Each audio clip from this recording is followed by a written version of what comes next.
Nancy and I dubbed Jim Teffer father of Highlands Ranch, and you will soon see why. But, okay, of course, he said he's too young to be father of Highlands Ranch. Am I on? But anyway, I want to thank you very much. Okay. Jim came to us from California, where he worked in the Mission Viejo. He came and he stayed, and we're glad he did. Okay, Jim, all yours. Thank you, Sarah. Can you hear me okay? Yes. I'm almost 90, I'll be that in about 3 months, and so just forget, if I forget something, why am I here? But anyway, Sarah asked me to come here and speak, and she said, Jim, I'd like to go. Okay. Ready? Sarah asked me to come here and talk before your group and speak for 1 minute. And I thought that over for a while, and about a day later she said, you got 15 minutes, Jim. So anyway, it's a pleasure being here and kind of reminiscing, because it's been a great opportunity for me to look back and see all the things I did wrong and all the things I did right. But, you know, I go back to California, and this is a very great occasion, because we held Virginia Slim's tennis tournament there in Mission, and before the tennis tournament we had a party, a cocktail party, whatever you want to call it, for all the people, Billie Jean King, Chris Everett, and all the great, do you remember some of those people? Yeah. So Chris Everett comes up to me, and she said, Mr. Teffer, you know who you look like? I said, who? Who? Well, Steve McQueen. I couldn't even remember. And I said, you're kidding. I'm not kidding. Maybe I get on a movie shoot of his father. So that didn't set too well with me. But, anyway, that made me feel very badly. But anyway, all through the years, it was just a wonderful thing to be able to experience so many things in California and in here in Colorado. Now, I'm limiting everything I'm saying to Colorado, because I think that's the most pertinent thing in the subject. So anyway, I have to go way back and think of a little bit, maybe 2 years back, as a matter of fact. And when we had a project going in Aurora, called Mission Viejo, Aurora, and I was in California, and I had a project manager there operating it in Aurora, and Pat Farrell, he called me one day and he said, Jim, he said, there's a big ranch for sale. I said, what ranch, what are you talking about? He said, the Phipps Ranch, it's south of County Line Road. I said, I didn't even know where County Line Road is, the Phipps Ranch. It's 21,000 acres. And so I said, well, let me check it out. So it was for sale by Marvin Davis, and he had an option to buy it himself. And so anyway, went to Phil, my boss, Phil Riley, and said, Phil, there's this big ranch, 21,000 acres, and would you like to think the commission at that time would like to buy it and build a new town? And he said, well, tell me about the facts. So he said, go and check out all the public opinion articles and all the governmental issues and engineering issues and the whole thing, and report back. So I reported back, and it looked very good from an engineering standpoint and all that sort of thing, but from a public sentiment standpoint, a lot of people didn't want any building, south of County Line Road. So it was going to be a tough road. But anyway, we decided to go into an option with Marvin Davis and to buy the ranch. And it was quite an experience, because as soon as we had that option, we decided to go and take a look at the property. We did look at it before, but that came out wrong. So anyway, so we went out to the mansion, and did anybody know or remember the mansion way back Anybody here other, just, I got one, two nods. All you young people, okay. So anyway, you're saying something? Okay. Anyway, so we decided to go out and take a look at the property, and we made our way up to the ranch house. And went through the old gate, from which they hung me in effigy later. True story. And so anyway, we made it up to Weedy Road, and off to the right, you can see nothing but weeds, sunflowers, a few cattle, and off to, right about 300 feet up, there was an area where they threw their trash or something. So we made it, finally got up to the mansion, and we parked on the east side, and where the barns were, and got out, and it was something to behold. The grass was about 2 to 3 foot high, the weeds in the mansion, the front yard, and all the way from the patio out here, all the way back to as far as you could see, it was all weeds. And in there, also cattle were feeding, horses were there, and it was just really sad. But anyway, we went on in. And when we went in, it was quite a thing. Went in, you can see the big clock on the wall, which was built with the building, put with the building, and there was a huge fireplace, which you all know. And so we decided to go and look at the entire building. And we went in all the rooms, and all the rooms had calendars, and there was something made, and it was an X on every one. And I never did find out what that meant. But in there was dirty clothes and soiled clothes, everything, almost in every single room. And it smelled. I don't mean to be demeaning, but it was just the fact. And so anyway, we went and processed our way through there, and we could see where the old man, we called him, used to play poker and all that sort of thing, but it was really a mess. And the old clothes, everything, but then there was one distinct smell we got in one room, and it was bees, honeybees. And it was the most fantastic smell. I mean, you just could, especially after being in all the other rooms.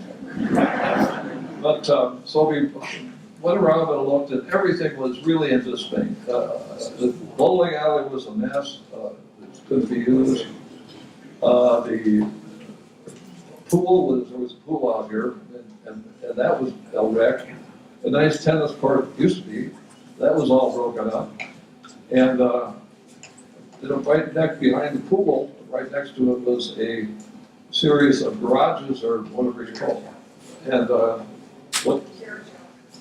carriage house. And they had maybe 5 or 6 carriages in the stalls, of which they go to programs or what have you.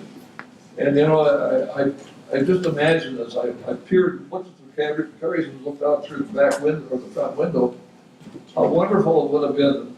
Just imagine sitting out there in the patio like it is today, and you have the horse driver come up with a little cart carriage, and you get out with your husband and your kids, and you climb in the carriage, and you go all the way down the Weavy Road, and you go up what is now Broadway, which was way back then just a gravel road, and you went down Denver, and you spent maybe an hour or 2 hours, the women spending, and come back and come back after about 3 hours, and have the boy come in there and take your horse and take it away, and you go back into your mansion.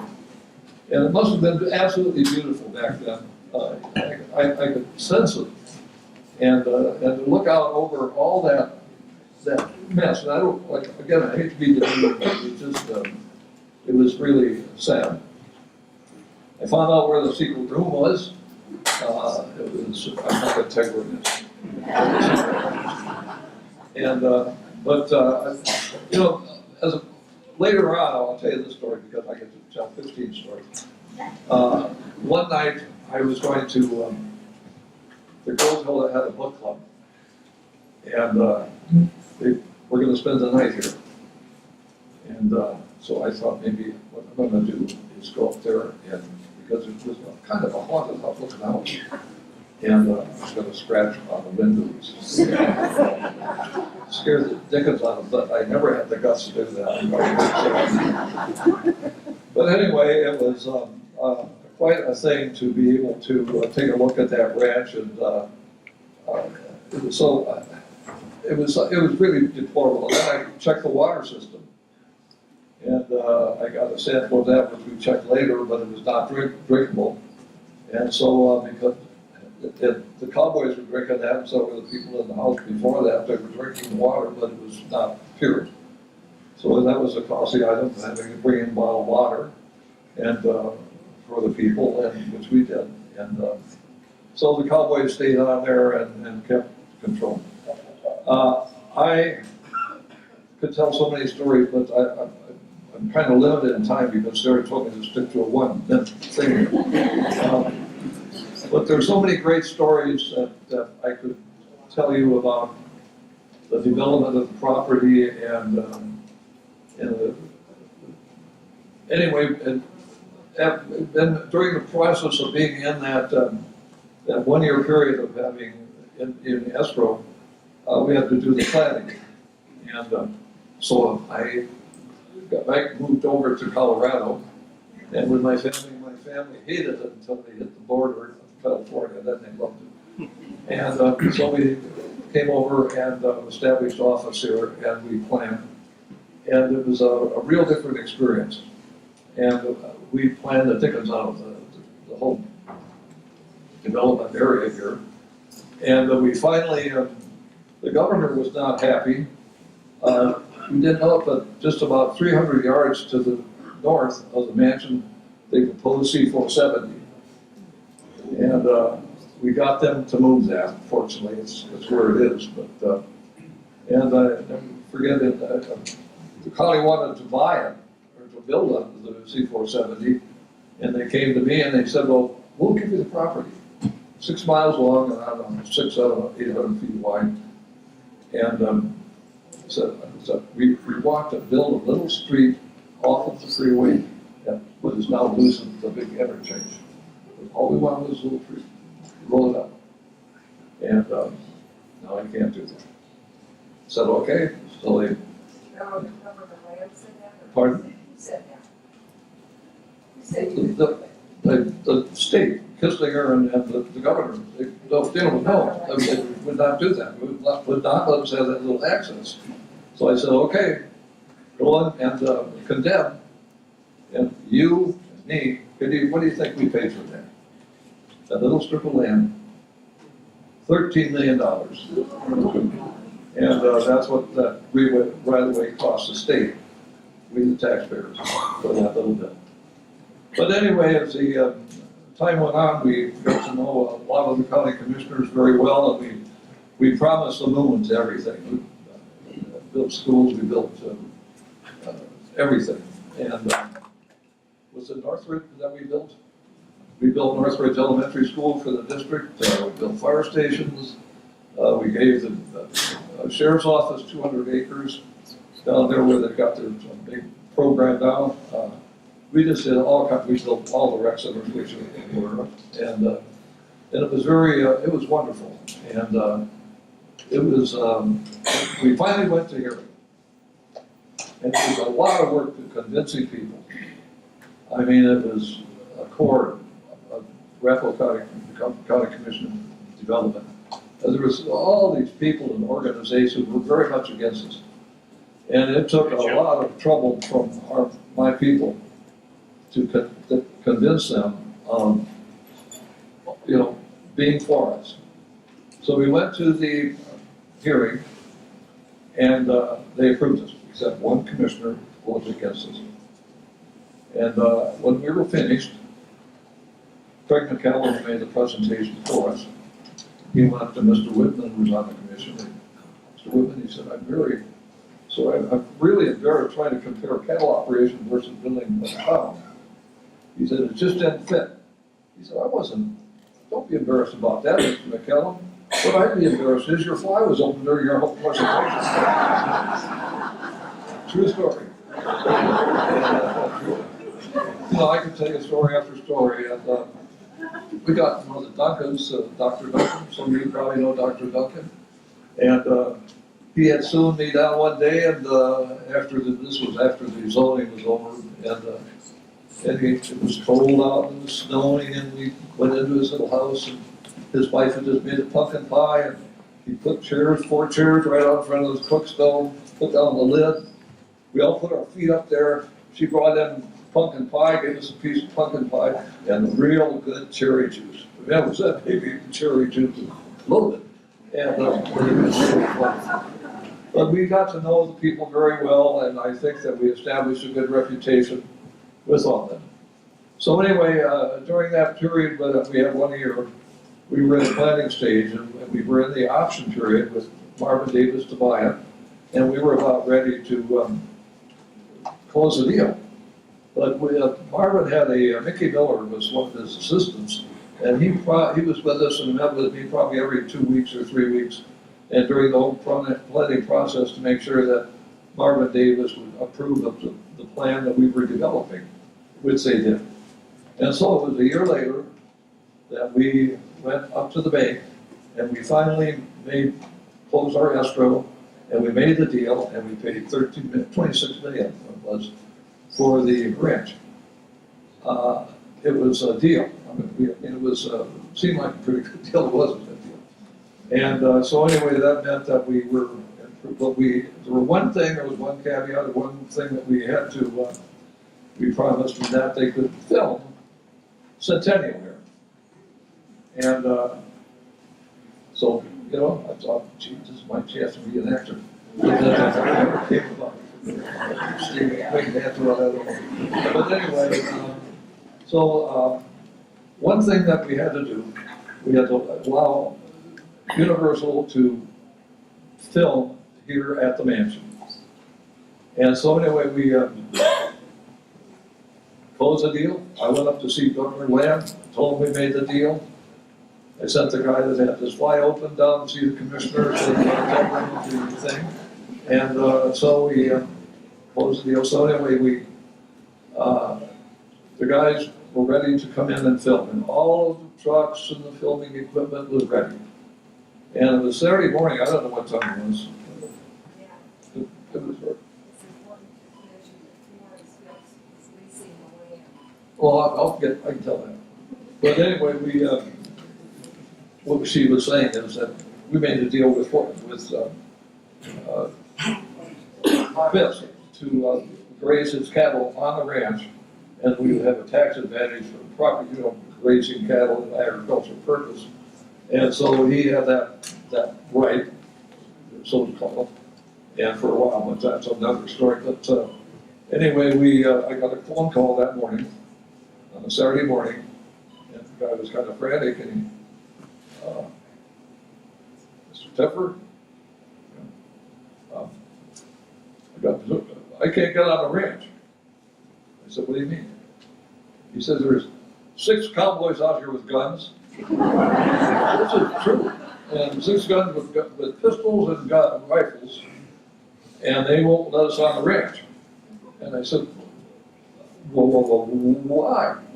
And I don't know. They said, you can't get up to his ranch. And I said, we own the property, but we did have the grazing thing that we let him have. And I said, what does he want?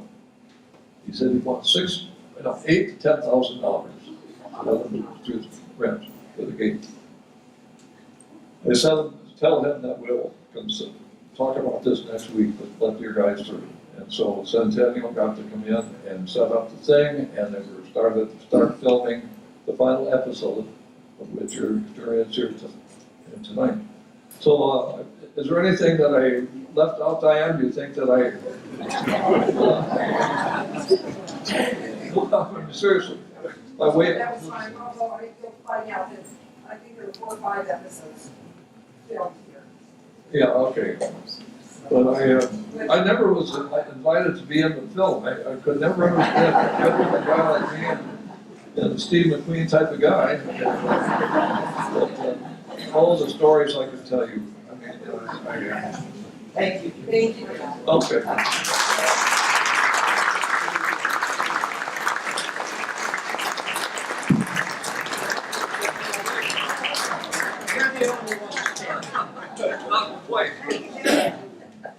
very much, Jim. Okay, wasn't that fun? Okay, and now we have Kathy Brock. Our next speaker, she's around here somewhere. Unfortunately, she has the flu. So she called this afternoon around noon and said, I just can't make it, I have the flu. So fortunately, our wonderful gentleman here had done an oral history. And so we have Kathy here on the screen for you. Kathy had owned an agency, advertising agency, a marketing agency, and had worked for Mission Viejo in Aurora, and that's how she got involved with helping with the film. Okay. This is At the Kathy. same time, the land became available in Highland, again, what is now Highlands Ranch. The Phipps Ranch. And they began looking at it as, because they had the resources and the experience to develop that kind of property. 22,000 acres is, I understand it's double the size of the property in California. yes, exactly. He did, he gave us a fair shot at that, and he called, it was kind of an interesting story. He called me one morning and he said, I would like you to have a charter an airplane, and I would like you to I said, we're flying, where are we going? He said, I cannot tell you anything, but just have the airplane on a Saturday morning and have a very good photographer with long lens cameras. And so I said, okay, yes, sir, we can do that. So we met at Centennial Airport, which at the time was Arapahoe County Airport. And we took off, and the pilot kept saying, where are we going? And he said, you just fly across the highway here. And I realized that we were flying around. I said, oh my gosh, that's the Phipps Ranch. And he said, how do you know? What? I said, because everybody in Douglas County knows about it. Which year was this now? Pardon? Which year was this that the flight occurred? Probably 1978. Okay. Early 78. And we looked at it and did all the photography. And then the game was to put it together into a slide presentation that Phil Riley was going to take to New York and to present to Philip Morris to see if they would be interested in it. At the time, I believe the Highland Ventures had purchased the property, and so it was an arrangement that the Mission Viejo company was looking at, because Highland Ventures, I think, probably didn't have the wherewithal or the knowledge to build out that kind of community. And that's really a city when you're dealing with 22,000 acres. So at any rate, we worked over the weekend, put together a slide presentation. Phil flew through Denver on Monday morning, I believe, Tuesday morning, on his way to New York, picked up the slide. And in those days, it was carousels. There was no such thing as putting it on a digital. It was in the carousel. He picked it up, took it with him. This picture, you'll see it has the mountains and Chatfield. The other slide did not have that. Now we have Meg Anderson. And Meg was a caterer and friend to Tweet Kemple at the Cherokee Castle and Ranch.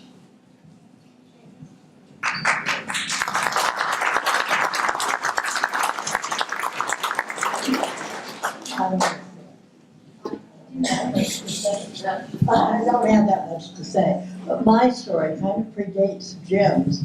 I catered for Tweet, and I came down there one evening to cater a party for her, and she's kind of walking around and looking at this and this.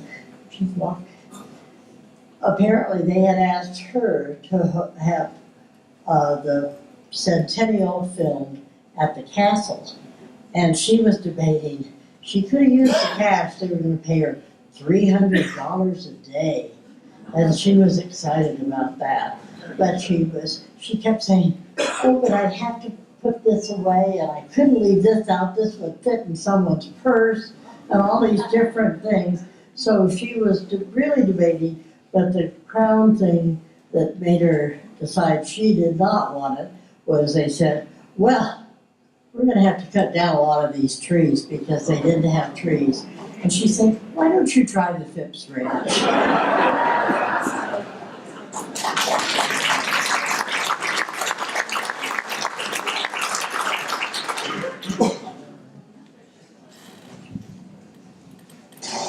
When did you get involved in helping with some of the filming down here at the Highlands Ranch Mansion? We had a call from Mission View who said that they had been offered this opportunity. And I believe that may have been through Phil Riley and through connections with Marvin Davis, who was involved with Universal Studios, I believe. Certainly with Hollywood, I'm not sure of the studio. But who had contacted him and asked about it because the producer, the director had seen the mansion, the Phipps Mansion, and imagined that that's what Mitchell was talking about when he envisioned and wrote about the house and the mansion in Centennial, and asked if they could use it. Mission Viejo said, we turned them down. We said no. We said, may we ask you to reconsider it because this is a perfect opportunity for you to get to know the community better and for the community to get to know you better.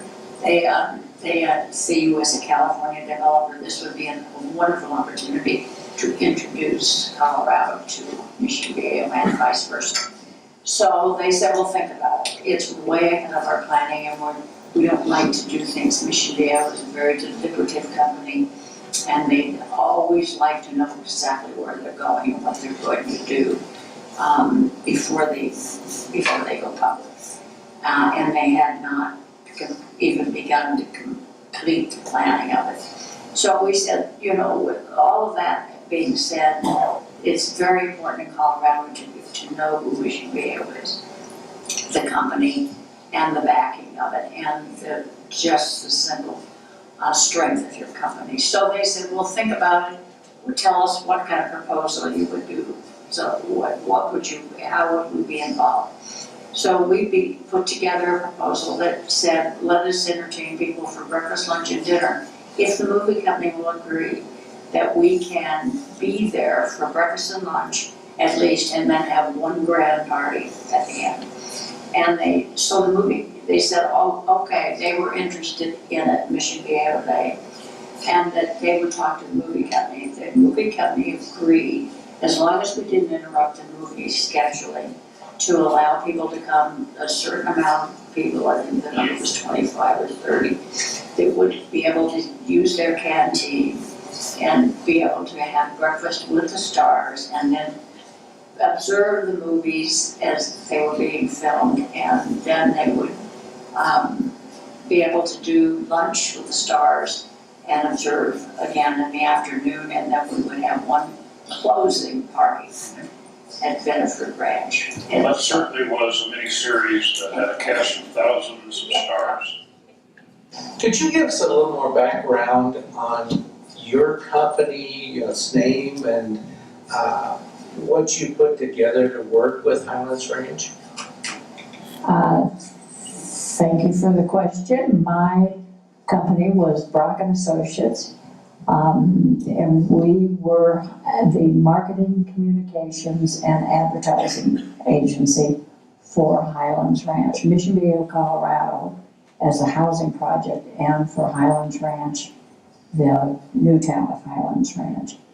Our first assignment after the announcement that Mission Viejo had bought Highlands Ranch there was a great furor about California developers, and it was basically very much of a no-growth time in Colorado. So our job was to keep them out of the newspaper and to keep them quiet, which is why Centennial was a disruptor, if you will, in that came in during that silent, that dark year, and they didn't want to be too loud about what they were doing, but they understood our point of view, that it would give them a platform from which to tell their story, but they were, it was not according to the plan, which was to be dark. Okay, Kathy worked with giving, as she said, with casting as well as a talent agency. And this was a clipping from a newspaper, Stars of Tomorrow.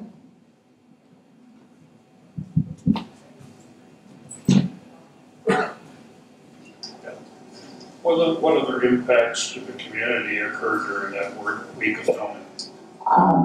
The one that was probably most desperate as far as I was concerned as in public relations and communications was, in order to get people to the ranch, you have to realize there was no C-470 or any kind of, other than County Line Road, which was just a ribbon of length, up and down, slow traffic to begin with. And here we had the bus that we were hauling people from somewhere over toward I-25, that they would come and park their cars because of the problem, the little dirt road up to the mansion and traffic. We had hired the old Larimer Square British buses, the double deckers, and they were slow as they go. And I am leaving the ranch one day in my car, and I see all this traffic, and I see the head of the line is one of these old British buses with Mission Viejo Company on the side. And I said two things: get the sign off that bus right now, and get the buses off the County Line Road. This traffic jam is not going to be brought to you by Mission Viejo. County Line was absolutely terrible. Okay, our next speaker is going to be Dean Latany. Dean has traveled extensively, providing all over the country, providing special effects for film and stage for 57 years. He worked his magic on the segment of the mini-series Centennial, based on James Fisher's book, that was filmed here at the Highlands Ranch Mansion for 10 days in September of 1978. Dean has worked in New York, Denver, Texas, and as I said, all over the country. Thank you for being with us, Dan.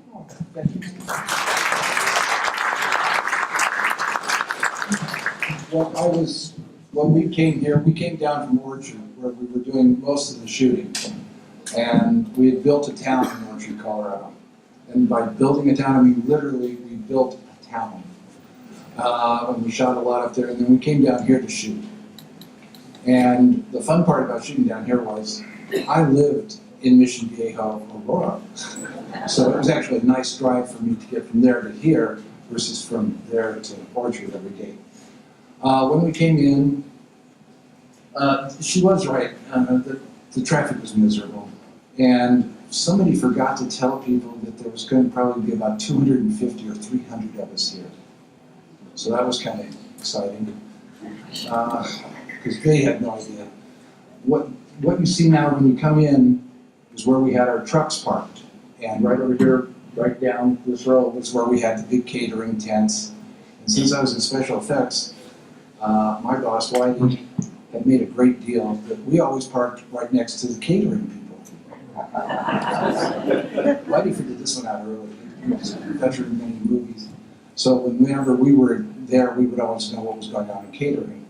So yes, Mission Viejo had people coming every day to watch us, and we built up scaffolding. And the one thing that we did, the real thing, was we did the big blizzard out here. You have to remember, it's September, it's 70, 80 degrees out here, and we're going to film a blizzard. We have scaffolding set up. Houston gets us later in a second. There's the scaffolding. We have scaffolding set up all out in front, and what he's doing right there is he's putting sipon on this roof. And what that is the foam that the planes land on for emergency landings at that point in time. And that was the closest thing we had that would stick onto anything. We shot it up all over the roof, everywhere. And then on the trees, because, it's winter, we put marble dust. So it was a nice frosty look. And for snow, because we've been shooting in Greeley, and Greeley has a lot of potatoes. We were using dehydrated potato flakes.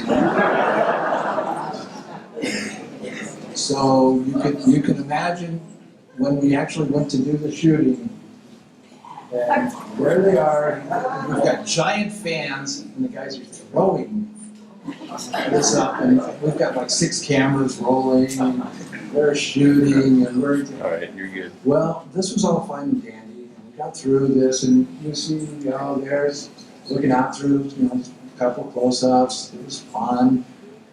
Well, nobody bothered to tell, we're special effects, so we can make the big mess.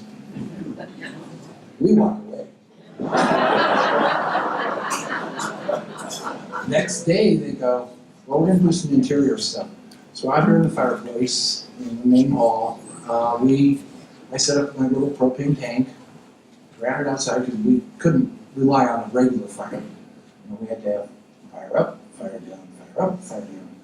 So we're sitting outside, and I'm outside watching, and here's an entire crew of people scrubbing everything down, picking potato flakes up,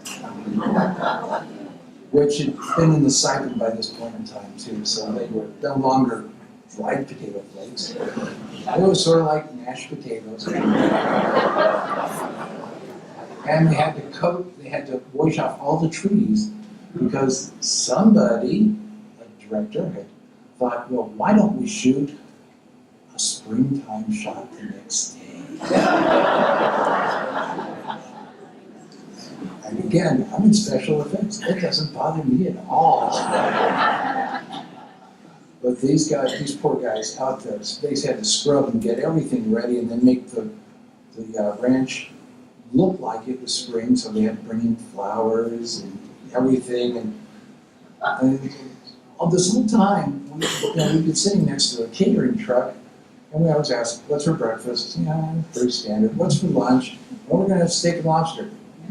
Yeah, right. Sure we are. Yeah. Well, as it turns out, we did have steak and lobster. And I'm trying to figure this out. Okay, we've been on this movie for by this point in time, 3 months between Orchard and everything, and we'd never had anything like that. And I said, well, what's going on? Well, we have the investors coming in today, so we want to make a good impression. And all you guys have to be really nice, and I was like, okay, steak and lobster?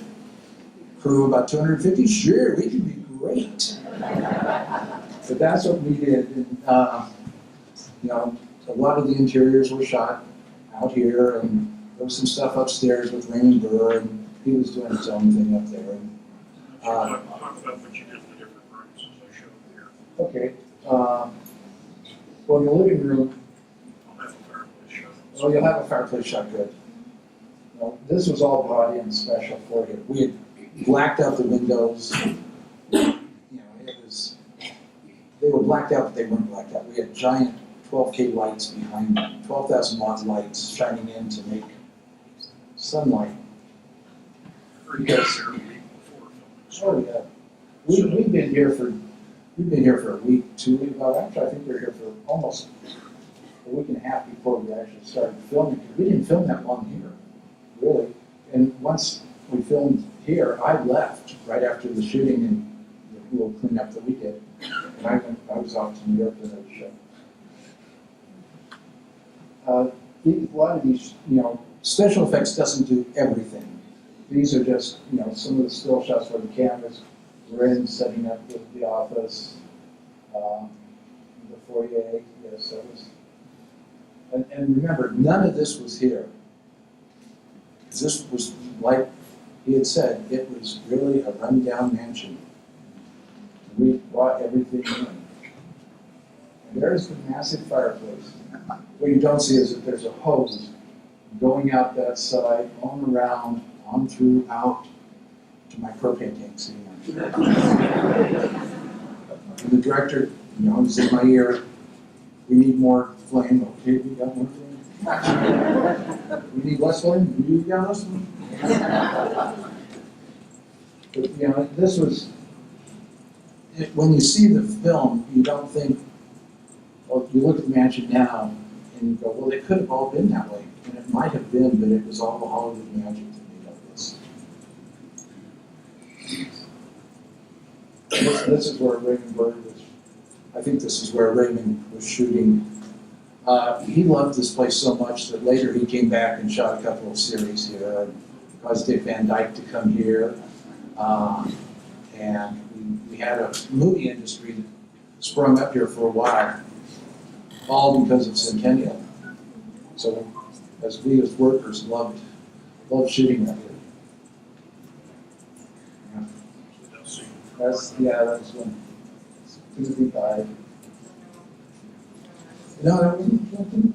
Oh, no. That's another picture. Oh, that's another one, yeah. The one before that was a picture of me. How come I didn't get a peek? Oh, there it was. It was a back shot. I could, I'd suggest asking Universal. Yeah, and I think that all of that was white, because that was how we shot it. And it was all covered with marble dust and potato flakes and everything. And that was what it ended up looking like for that spring shot after those poor people had cleaned all of that up. And that was, just think that all covered in white. And that was what the next day would look like. It's actually a couple of days. You can see that all the windows are blocked out, kind of thing, that we would block them all out. And then we'd put lights behind that and shine them through. You don't see that in there. So a lot of this I didn't have any part of, which I'm actually kind of thankful for. Special effects, we were just here for special things.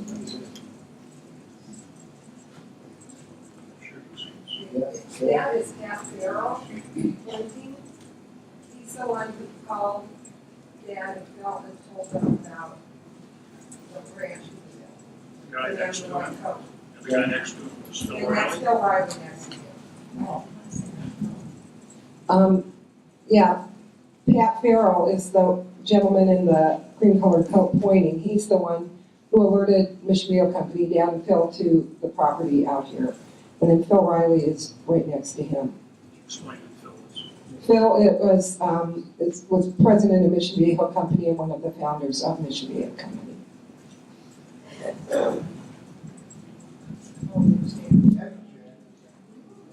It's a face issue, though I get paid. See, he looks like a movie star. Looks like Steve McQueen.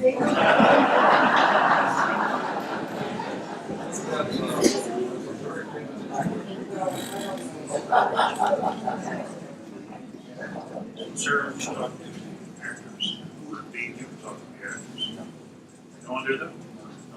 Okay. Thank you.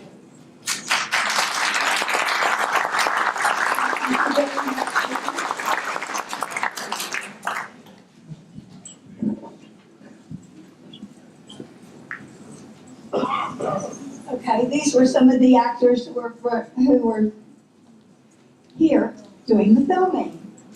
Raymond Burr, and of course, Lynn Redgrave, and who? Timothy Dalton, and all the furniture was rented. Okay, Cliff DeYoung as John Skimmerhorn. Now you're going to want to watch the series, aren't you? Okay. William Atherton as Jim Lloyd. That was the director. Oh, okay, the director.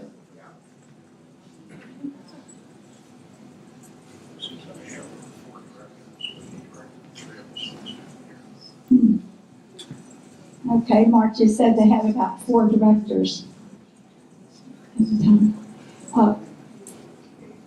High Rebel as Finlay Perkin. Okay, scenes, makeup. Dean, you want to talk to this week? I think that may be doing this particular Okay. So Lynn getting her makeup on. And of course, you recognize the clock. Room there. Mhm. And the dark picture that we just saw was, of course, the billiard room. Is that what you call it, Susie? Billiard room? Music room, okay, and office. They used it as an office. There. And the foyer, of course. And of course, our wonderful fireplace. In this picture, it's really interesting to see that they changed the lights 3 different times in the living room. So look at the light to the right. They actually changed our lights to, you know, that looks like it's burning, this gas lamp. So they were physically changing the lights on the walls. Oh, physically changing the lights on the wall. The lights. Mhm. Thank you. And the dining room, of course. Upstairs sitting room, which was the death scene. That's where that was filmed. Sarah, is this on Netflix? No, it will be on our website. Okay, so please go to our website and,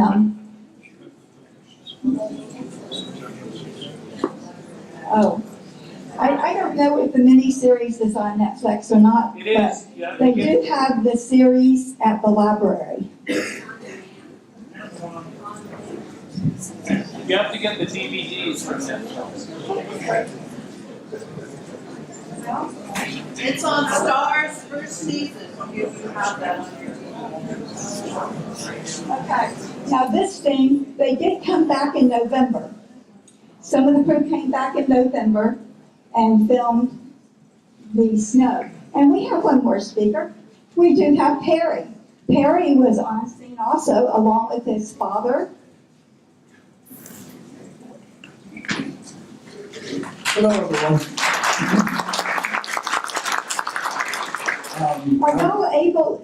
Are y'all able to hear back there? You can? Good.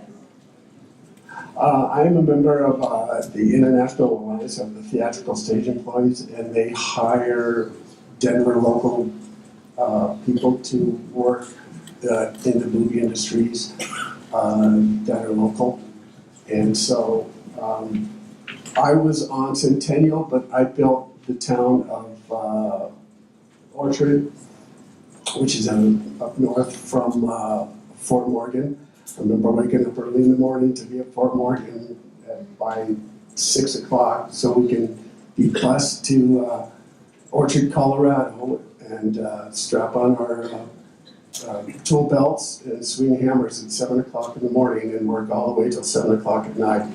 And my father was a carpenter as well, but he worked in 3 different places. He worked at Central City, because they did some shoots there, and then he worked here, and then he ended up in Orchard. But I remember him talking about building here or being a carpenter here. It's in Orchard Mansion, and I can't imagine all those trucks coming in, you know, because there's so many trucks in the film industry that are coming up the road, and Jimmy probably. The road was probably a mess, all these trucks with the set trucks,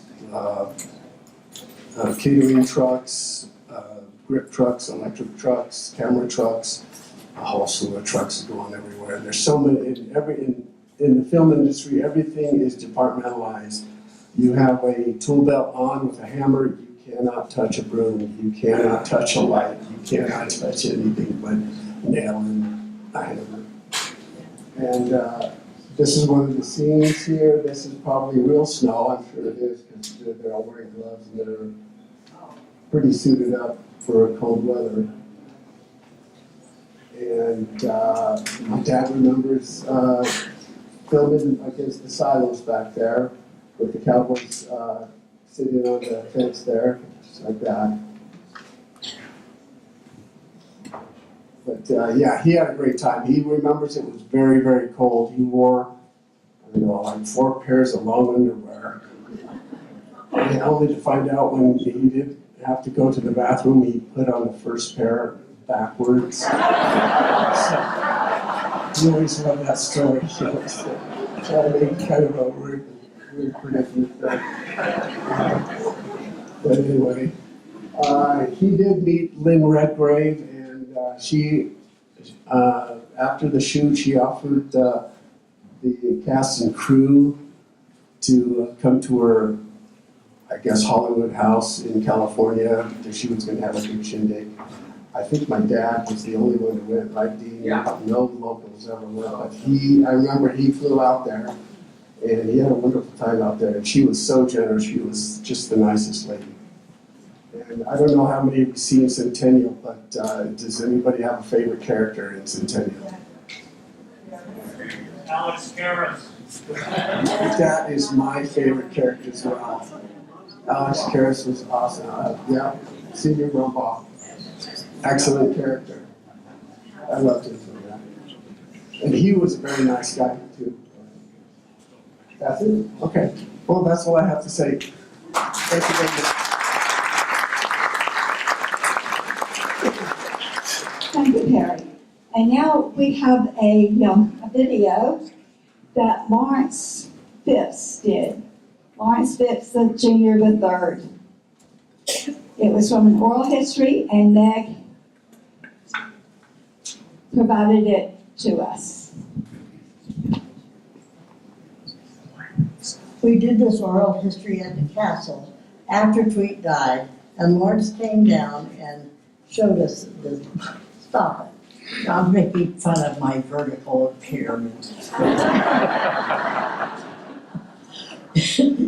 It's all right, he's gonna show the film of Lawrence. And this is Lawrence's take. He was running cattle on the property when Centennial was built.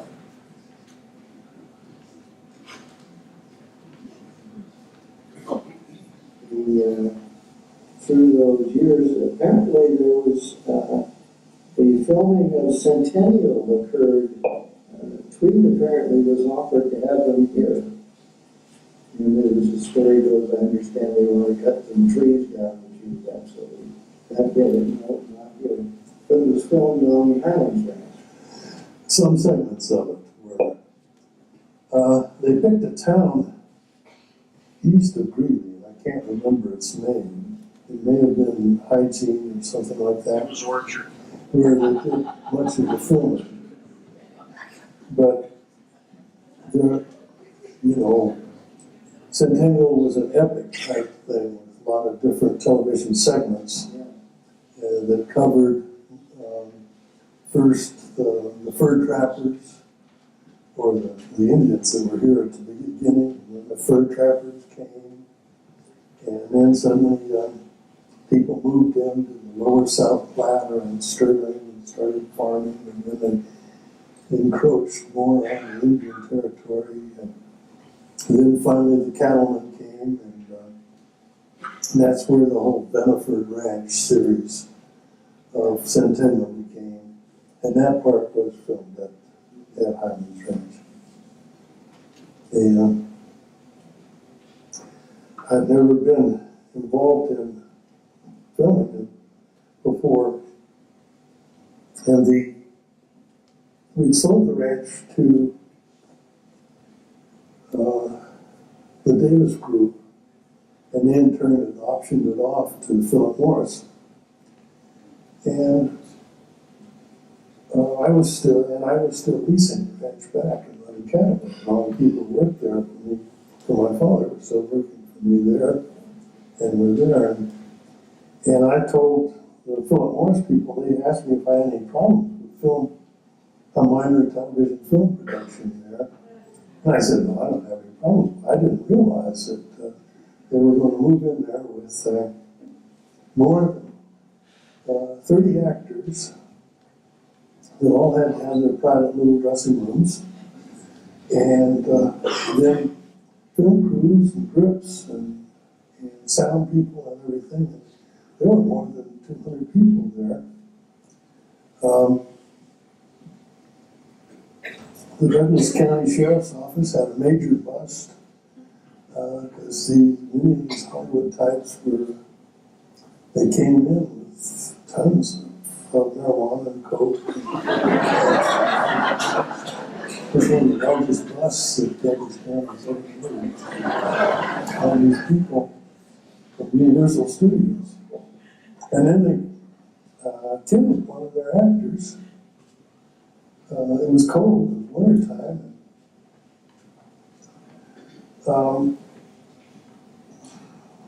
So the film director ordered skirts, cloth skirts built around these semi-trailers that had been converted into dressing rooms. And he didn't know that this is where they got their fresh air. And then he put construction heaters under the skirts to warm up the dressing rooms. And so one hapless actor went in there to change clothes and study his lines, and he was supposed to reappear in 30 minutes. He didn't come. They went and got him, and he was dead. They killed him. Yeah. And by this time, I was having trouble dealing with all these Hollywood types, and I told the Mission Viejo people and Philip Morris people, I thought this would not interrupt cattle operations. And all these things were certainly interrupting cattle operations, major drug bust. And other problems were the men that worked for me then. They had to teach all the actors, they didn't know how to put on spurs, for example. They didn't know whether to tuck their pants inside or outside of the boots. And so they were always being pulled off of jobs that they were supposed to be doing for me to tell these Hollywood types how to be prettier. But yes, I certainly remember that film.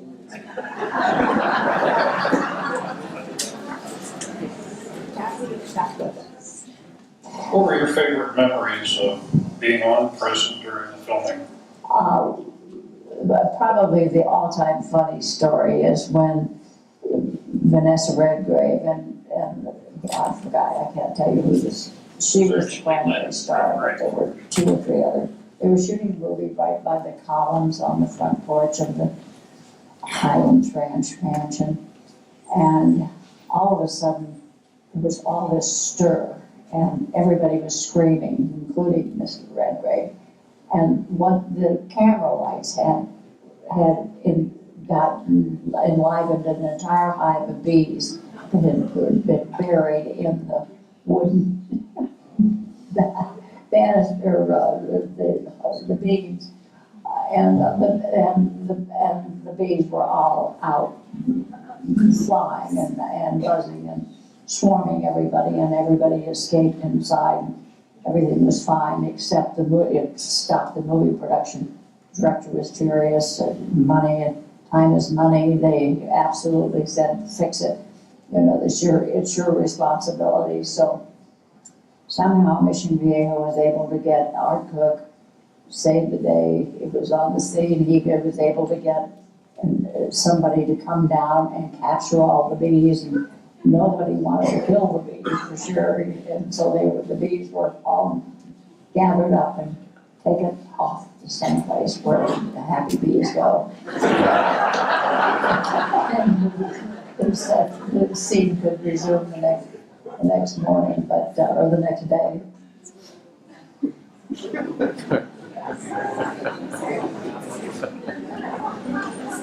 really manage the crowds and things on behalf of the client during the filming. We heard there might have been a grass fire and parked cars that were allowed onto the property. Tell me about that. Art Cook and I were surveying the property. We had everybody settled in, I believe, for lunch. And we were looking at somebody's catalytic converter. I was very dry, I had started the meadow in front of the mansion. You could just see a little bit of smoke. And Art reacted like gangbusters, and they had all the water trucks, and they were well prepared. I don't know whether the movie company had done that, or whether Mission VA had done that. I suspect it was the latter, or a combination of cooperative. That fire was out in such a big hurry and the cars moved with the greatest dispatch in the wide world. If you blinked, you might have missed it. So, but it was Art was, as usual, very cool self. We can handle this, got it under control. I think we had very good food. But that, again, the food was provided by the movie sets canteen, the cafeteria operation, and trust me, movie stars eat very, very well. They were self-standing, so we had nothing to do with the preparation and the food until the last party. And we dealt with a Denver caterer by the name of Le Petit Gourmet, a sweet soiree, a man named Bill Bound, who was really at that time the only show in town. He was the only one that had the facility. And he had never done a party for, I want to say there were maybe 600 people outdoors, no electricity, self-standing. And the only electricity was running literally from the house or from the small house in the front.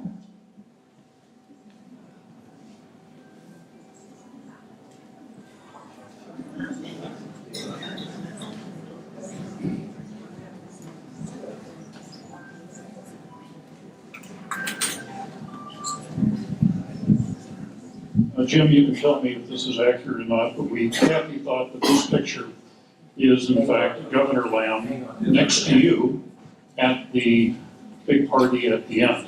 Yes. Don't you think that's a little ironic that a guy would come to the filming of Centennial who vowed to put a silver stake through the interstate highway and your project? We gave him $50 towards his reelection.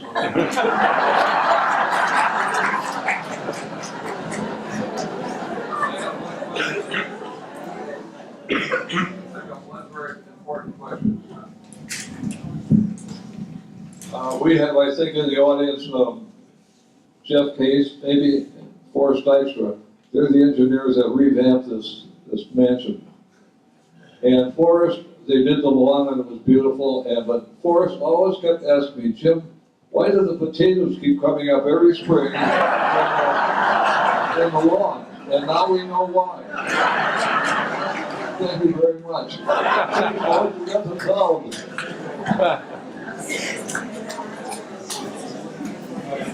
And I didn't get paid for that picture either. I got to go up.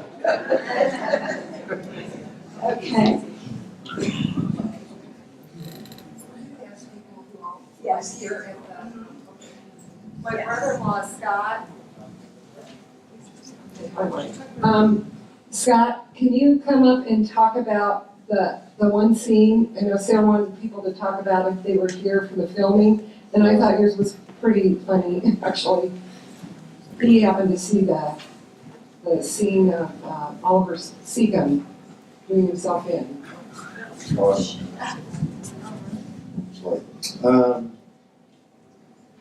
Well, went around Easter, past the barns, and they're doing the scene where he's gonna commit suicide. And you know how Hollywood, they act real well. But he's standing there, and you gotta be real quiet. And we're facing south. And he's doing a real long speech. And he's looking out across Denver. and you know from here, you can see downtown pretty well. And he's saying how beautiful it is, how far you can see, and we're like, it's pure brown. You can barely see a glint of a skyscraper. You can't see anything that's pretty. You can't see the mountains.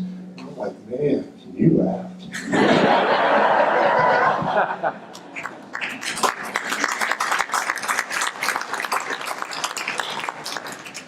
Okay, and we have some other people. Okay, who would like to be next? Marvin? Where's Marvin? Oh, here we go. Okay. Well, my name is Marvin Beeman, and this brings back wonderful memories. I first attended a party at the big house, and it was Lawrence that you saw on the screen's birthday. And my sister and I had lunch right over there in that room. And the mansion at that time, they had a maid, they had a butler, and they had many, many other things that went with the mansion. And I would get to come over and play with Lawrence, especially at Christmas time. And where the white room is, where the marble white room is, they had a great big Christmas tree. And Lawrence had enough electric trains that ran all over the big house. And I just loved those electric trains, and he could have given a damn about the electric trains. Something to say about the filming when she was here? She sure did. And my wife, who is here, she had an occasion to come participate in watching some of the things that went on. And Uni, you want to tell them about your book?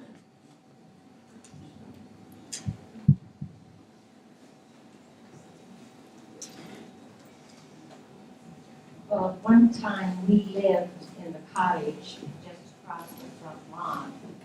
But unfortunately, the flood came along and the foreman's house was washed away. So we were the only ones on the ranch who really didn't need to be here.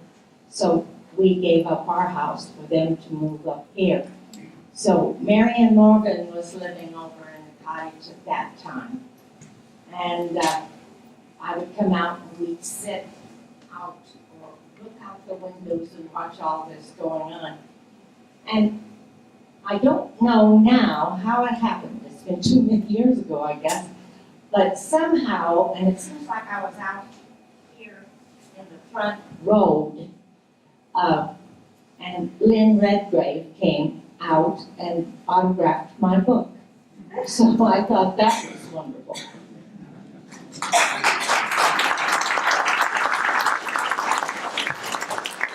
Thank you. Thank you, Marvin.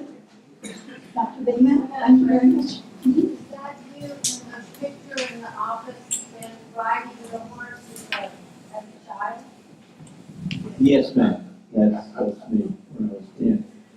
Could I have this, Jim, could you show that picture of the cattle in the barn?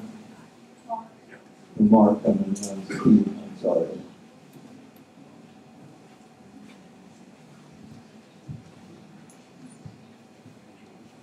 By the way, that was real snow up there. There were no potatoes to do with that. And that scene, for those of you who live here, that scene is straight east, and that was what we called the purebred pasture. That's where the cattle, the purebred herd that Mr. Phipps had that went with the other cattle. But, and well, straight out across there, that was a purebred pasture. Now, if you could show the barn, or in there, yeah, right there. That's a really interesting barn. You just heard my wife. She and I did 2 cesarean sections in one of those stalls right there on my birthday. He's talking about horses.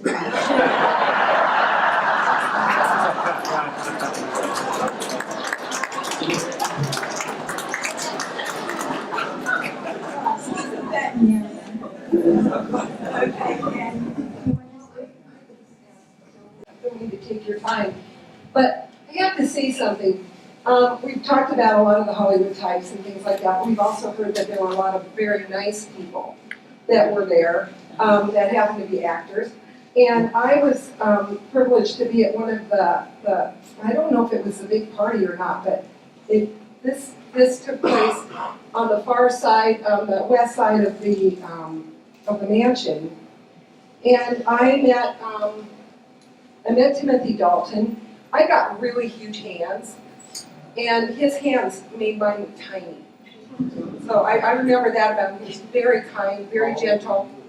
I was about 20. I'm almost 60 in a couple months. So it's been a while. Anyway, and then the gentleman with whom I spoke the longest was Clive Ravel. He was played that he was actually in that picture of the snow too. The Scottish accountant. Yes. And we ended up deep in conversation about fishing for probably an hour and a half. And so I guess I just wanted to mention that because my family's laughing.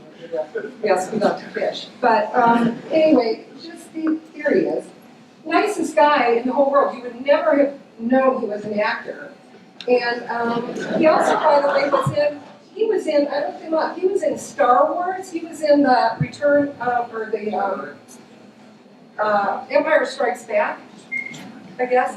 And anyway, and then in a Star Trek thing. So he was better known than I guess I know. Well, thank you very much, Diane. Diane is Jim's daughter. Thank you. Well, and do we have any other people who were present during the filming? No, well, now we all were. So, okay.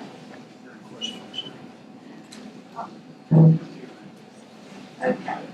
Well, I would like to thank some people. Can I ask some questions? Well, We have time. also we get. Okay, Mark says we do have time. So, okay, we might keep you a little bit past 8:30 then, because I do have some things to add. So do we have any questions? Anyone? Okay, well, we'll get on with it then.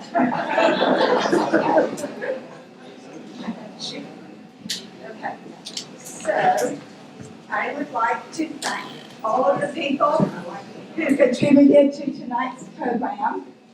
I would especially like to thank Jim Tuffer for planning and overseeing the development of Highlands Ranch, his great stories, Kathy Brock, Dean Laverney for all his special effects, secrets of the trade and remembrances, Mary Elliott for his stories, and Meg who always comes through for us.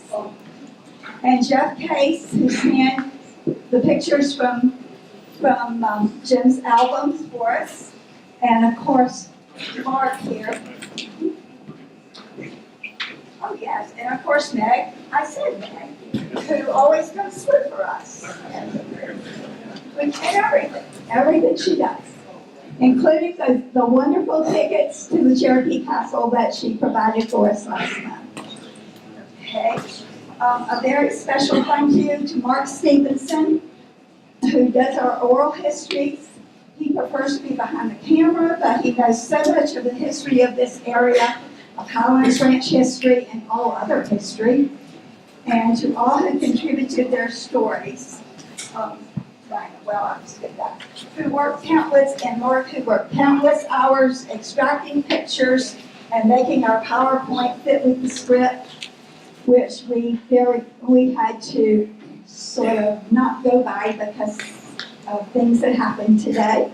But, I'd like to thank everyone who has contributed.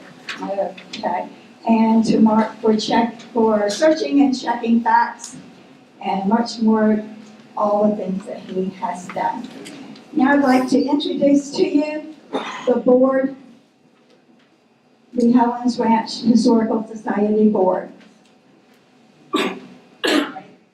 First of all, I would like to thank, and would you please stand? I'd like to thank Susie, and where did she go? Susie and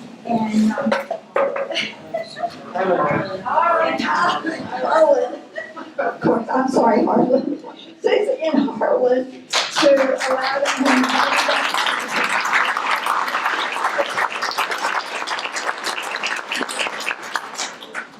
We thank you for inviting us to participate here. And we'd like to thank all the docents. Would the docents please stand?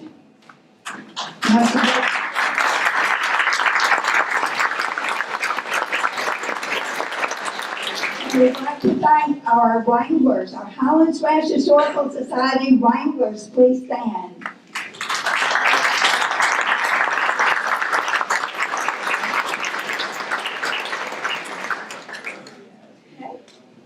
Okay, and now I'd like to introduce the board.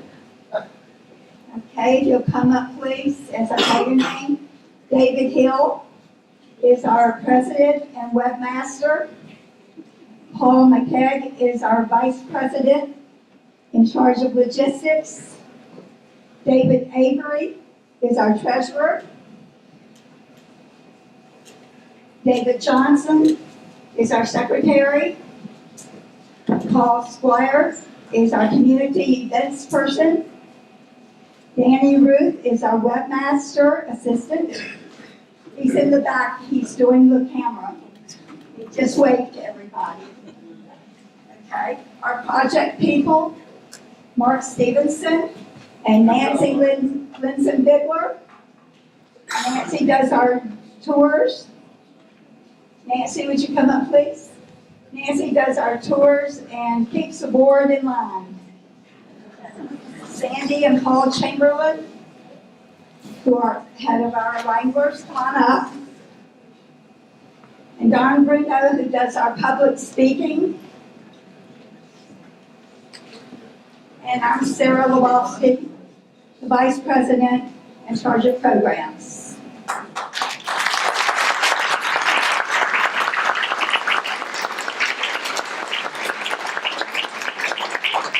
This is our board. We do a lot of community events, a lot of community work. And we invite you to go to our website, see what our program will be for next month, and check out the wonderful oral histories.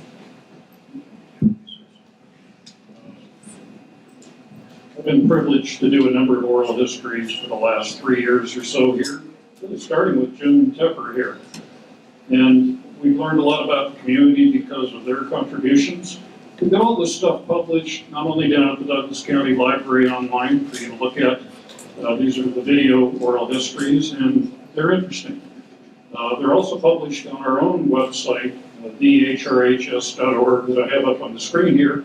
So I would invite you, if you like what you heard from Kathy by way of the video clips, or Jim, what you heard of today in person, check out that website if you like, and you'll hear lots more stories, particularly from Jim. Marvin, Dr. Beeman talked. We did an oral history with him. He has some wonderful stories about his time here as well. Gary Danny, you're in the office, you're in the audience here. Are you not? You stand up. Gary did an oral history as an early resident. If you don't know his history, he was the purportedly the first homeowner. But he worked for Highlands, he worked for Mission Viejo, so they thought it wouldn't be a good idea to have an internal employee get an award because Mission Viejo gave him a cow. So Gary didn't get the cow, but he did get the award of having the first baby born in Highlands Ranch. There was some discussion that Jim Tepper wasn't very happy about that because one of his daughters was pregnant at the same time. And missed out by a couple weeks, if I remember the story correctly. In any case, check out our website or down at Douglas County Library, and there's a lot of this type of content, if you're interested in what you hear tonight, that's published there as well.